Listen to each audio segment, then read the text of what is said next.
ეხლა მართლა რაზე მინდოდა კიდე მელაპარაკა, იცით მეგობრებო, აი გავაგრძელებ რა იმ თემას, რომელ თემაზეც დღეს საუბრობდი.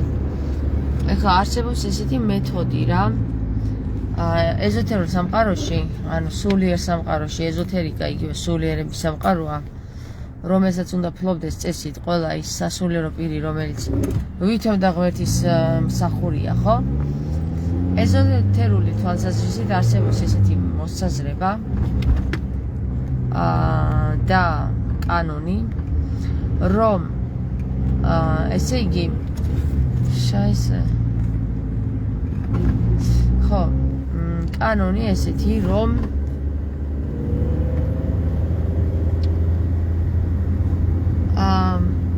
მსოფლიო მასშტაბით რა, როდესაც შუქები არათია თუ რა ხდება, ხო ამათი შუქები. ხო ხედავთ დავაშკაცდი, ხმაც შემეცვალა. როდესაც ქართველი, რომელიც არის პრინციპში, ეხლა რაზე მოდი ჩამოვყალიბდე რა, აზრის შემოვიდა და პირდაპირ გესაუბრებით. ეხლა რა აზრის შემოვიდა, ნახეთ. მე ვახსენე, რომ თითქოს და ხუმრობით ვახსენე ის, რომ მოდი როგორც იაღოველები მეთქი, შევხვდეთ ერთ მთაზე ქართველები და გადმოხდეთ კლდიდან რა. და კლდიდან რომ გადმოხდებით, იმის იმედით კი არა, რომ ღმერთი დაგვიჭერს, იმის იმედით, რომ ღმერთთან წავალთ იქ რა და ეხლა რა ხდება, ნახე, ეს არის ყველაზე დიდი იარაღი.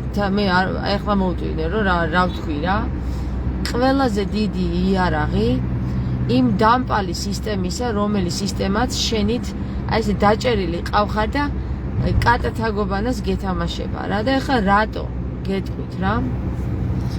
ანუ ეზოთერული თვალსაზრისით არსებობს ესეთი მოსაზრება, თუ კი ქართველი მოკვდება, ბოლო ქართველი, აი როგორც ფუტკრებზია, ხო? თუ კი ფუტკარი გაწყდება, დედამიწა 5 წელი იცოცხლებს მხოლოდ. და ქართველებზე არის ესეთი მოსაზრება რა, რომ თუ კი ქართველები აღარ იქნებიან, დედამიწა მთლიანად დაიმსხვრევა და განადგურდება და ანუ აფეთქდება რა, აი პირდაპირ ამ სიტყვებში დაიშლება მრავალ ნაწილებად.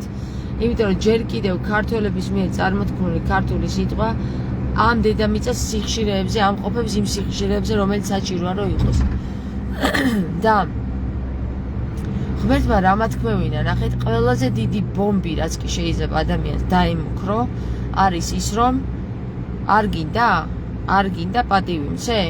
ხო და მაშინ აგაფეთქებ შენს და მეც ავიფეთქებ თავს. აი ესეთი მდგომარეობა ეხლა რა.